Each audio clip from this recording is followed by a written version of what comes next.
ಹೊಸ ವರ್ಷದ ಆರಂಭದಲ್ಲಿ ಕಾದಿದ್ಯಾ ಬಿಗ್ ಶಾಕ್. ಹೊಸ ವರ್ಷದ ಆರಂಭದಲ್ಲಿ ಎಲ್ಲರಿಗೂ ಕೂಡ ಒಂದು ಬಿಗ್ ಶಾಕ್ ಎದುರಾಗ್ಲಿದ್ಯಾ ಎಂಬ ಪ್ರಶ್ನೆ ಮೂಡ್ತಾ ಇದೆ.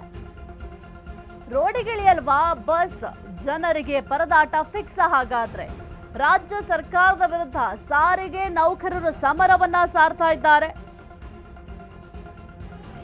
ಸಾರಿಗೆ ನೌಕರರ ವೇತನ ಹೆಚ್ಚಳಕ್ಕೆ ಬೇಡಿಕೆ ಇಟ್ಟಿದ್ದಾರೆ. ನೌಕರರ ವೇತನ ಪರಿಷ್ಕರಣೆಗೆ ಸರ್ಕಾರಕ್ಕಿಲ್ವಾ ಆಸಕ್ತಿ? ಶಕ್ತಿ ಯೋಜನೆ ಜಾರಿಯ ಬಳಿಕ ಸಾರಥಿಗಳ ನಿರ್ಲಕ್ಷ್ಯ. ಕೈ ಸರ್ಕಾರದ ವಿರುದ್ಧ ಸಿಡಿದೆದ್ದ ಸಾರಿಗೆ ನೌಕರರು.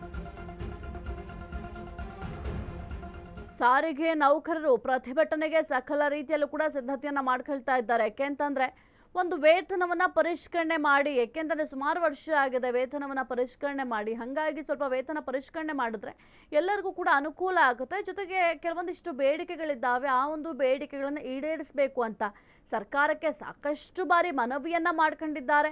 ಮನವಿ ಮಾಡಿದ್ರೂ ಕೂಡ ಸರ್ಕಾರ ಯಾವುದೇ ರೀತಿಯ ಪ್ರತಿಕ್ರಿಯೆಯನ್ನ ಕೊಡ್ತಾ ಇಲ್ಲ. ಇದರಿಂದ ಸಾರಿಗೆ ಸಿಬ್ಬಂದಿಗಳು ಒಂದು ಕಡೆ ಬೇಸತ್ತು ಹೋಗಿದ್ದಾರೆ. ಕೇವಲ ಶಕ್ತಿ ಯೋಜನೆಯ ಕಡೆ ಮಾತ್ರ ಗಮನವನ್ನ ಹರಿಸ್ತಾ ಇದ್ದಾರೆ. ಈ ಒಂದು ಶಕ್ತಿ ಯೋಜನೆ ಯಶಸ್ವಿಯಾಗಿ ಜಾರಿಯಾಗಬೇಕಂತ ಅಂದ್ರೆ ಬಸ್ ಚಲಾಯಿಸುವಂತಹ ಸಾರಥಿಗಳು ಕೂಡ ಬಹಳ ಮುಖ್ಯ ಆಗ್ತಾರೆ.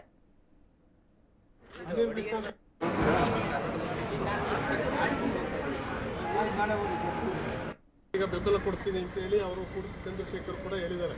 ಈಗ ಅವ್ರದ್ದು ಎಲ್ಲ ಬೇರೆ ಬೇರೆವೆಲ್ಲ ವಿಫಲ ಆದ್ದರಿಂದ ನಾವು ಬೆಂಬಲಿಸ್ತೀವಿ ಅಂತ ಹೇಳ್ಯಾರೆ. ನಾವು ಸ್ಟ್ರೈಕ್ ನೋಟಿಸ್ ಕೊಡೋದಿಲ್ಲ, ಅನಿರ್ದಿಷ್ಟಾವಧಿ ಸತ್ಯಾಗ್ರಹ ಅಂತ ಕುತ್ಕೊಳ್ತೀವಿ. 100ಕ್ಕೆ 100 ಮುಷ್ಕರ ಮಾಡಬೇಕು. ತಯಾರಾಗಿ ನಾವು ಸ್ಟ್ರೈಕ್ ನೋಟಿಸ್ ಕೊಟ್ಟರೆ ಅವರು ಅರ್ಜಿ ಮಾಡ್ತಾರೆ.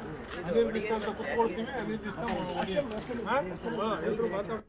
ತಯಾರಾಗಿ ನಾವು ಸ್ಟ್ರೈಕ್ ನೋಟಿಸ್ ಕೊಟ್ಟರೆ ಅವರು ಅರ್ಜಿ ಮಾಡ್ತಾರೆ. ಅನಿರ್ದಿಷ್ಟ ಅಂತ ಕುತ್ಕೊಳ್ತೀವಿ, ಅನಿರ್ದಿಷ್ಟ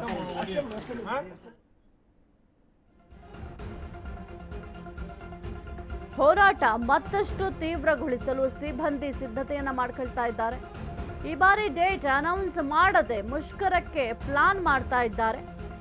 ಕರಪತ್ರ ಹಂಚಿ ನೌಕರರಿಗೆ ಸಂಘಟನೆಗಳಿಂದ ಮಾಹಿತಿಯನ್ನ ನೀಡಲಾಗಿದೆ. ಪ್ರಯಾಣಿಕರಿಗೂ ಕರಪತ್ರ ಹಂಚಿದ ಸಾರಿಗೆ ನೌಕರರು ಬೇಡಿಕೆ ಹೋರಾಟ ಯಾಕೆ ಮಾಡ್ತಿದ್ದೇವೆ ಅಂತ ಮಾಹಿತಿಯನ್ನ ಕೊಟ್ಟಿದ್ದಾರೆ. ಡಿಸೆಂಬರ್ ಕೊನೆ ಅಥವಾ ವರ್ಷದ ಆರಂಭದಲ್ಲಿ ಪ್ರತಿಭಟನೆಯನ್ನ ಮಾಡುವ ಸಾಧ್ಯತೆ ಇದೆ. ಸದ್ಯಕ್ಕೆ ಈ ಒಂದು ಪ್ರತಿಭಟನೆ ಯಾವ ಸ್ವರೂಪವನ್ನ ಪಡೆದುಕೊಳ್ಳುತ್ತೆ ಅಂತ ನೋಡಬೇಕಾಗುತ್ತೆ. ಹಲವು ಬೇಡಿಕೆಗಳನ್ನ ಈಡೇರಿಕೆ ಮಾಡಲೇಬೇಕು, ಜೊತೆಗೆ ಒಂದು ವೇತನವನ್ನ ಪರಿಷ್ಕರಣೆ ಮಾಡಲೇಬೇಕು ಅಂತ ಸರ್ಕಾರಕ್ಕೆ ಎಷ್ಟೇ ಬಾರಿ ಮನವಿಯನ್ನ ಮಾಡಿಕೊಂಡ್ರೂ ಕೂಡ ಸರಿಯಾಗಿ ಸ್ಪಂದಿಸ್ತಾ ಇಲ್ಲ. ಹಾಗಾಗಿ ಅಹೋರಾತ್ರಿ ಧರಣಿಯನ್ನ ಮಾಡಲಿಕ್ಕೆ ಸಾರಿಗೆ ಸಿಬ್ಬಂದಿಗಳು ಸಕಲ ರೀತಿಯಲ್ಲೂ ಕೂಡ ಸಿದ್ಧತೆಯನ್ನ ಮಾಡ್ಕೊಂಡಿದ್ದಾರೆ. ಯಾವುದೇ ಕ್ಷಣದಲ್ಲಿ ಬೇಕಾದರೂ ಸಿಬ್ಬಂದಿಗಳು ಹೋರಾಟವನ್ನ ಮಾಡಬಹುದು. ಆದರೆ ಕೆಲವೊಂದಿಷ್ಟು ಕರಪತ್ರವನ್ನು ಕೂಡ ಸದ್ಯಕ್ಕೆ ಹಂಚಿಕೆ ಮಾಡ್ತಾ ಇದ್ದಾರೆ. ಯಾಕೆಂತಂದ್ರೆ ಪ್ರಯಾಣಿಕರಿಗೂ ಕೂಡ ತೊಂದರೆ ಆಗಬಾರ್ದು. ಹಾಗಾಗಿ ಪ್ರಯಾಣಿಕರಿಗೂ ಕೂಡ ಒಂದು ಕರಪತ್ರವನ್ನು ಹಂಚಿಕೆ ಮಾಡುವ ಕೆಲಸವನ್ನು ಕೂಡ ಸಂಘಟನೆಯವರು ಮಾಡ್ತಾ ಇದ್ದಾರೆ. ಈ ಒಂದು ಕರಪತ್ರ ಹಂಚಿಕೆ ಮಾಡೋದ್ರಿಂದ ಯಾವ ಕಾರಣಕ್ಕೆ ಹೋರಾಟವನ್ನ ಮಾಡ್ತಾ ಇದ್ದಾರೆ, ಏನೆಲ್ಲ ಸಮಸ್ಯೆಗಳಿದ್ದಾವೆ ಅದೆಲ್ಲವೂ ಕೂಡ ಪ್ರಯಾಣಿಕರಿಗೂ ಕೂಡ ತಿಳಿಯುತ್ತೆ. ಅದರ ಜೊತೆಗೆ ಪ್ರಯಾಣಿಕರು ಆಲ್ಟರ್ನೇಟ್ ವ್ಯವಸ್ಥೆ ಏನಾದರೂ ಮಾಡ್ಕೊಳ್ಳಬಹುದು. ಹಾಗಾಗಿ ಸದ್ಯಕ್ಕೆ ಪ್ರಯಾಣಿಕರು ಕೂಡ ಒಂದು ಕರಪತ್ರವನ್ನು ಹಂಚಿದ್ದಾರೆ ಸಾರಿಗೆ ನೌಕರರು. ಇದಕ್ಕೆ ಯಾವ ರೀತಿ ಸಾರಿಗೆ ಸಚಿವರಾಗಿರುವಂತಹ ರಾಮಲಿಂಗಾರೆಡ್ಡಿ ಅವರು ರಿಯಾಕ್ಟ್ ಮಾಡ್ತಾರೆ ಅಂತ ನೋಡಬೇಕಾಗತ್ತೆ.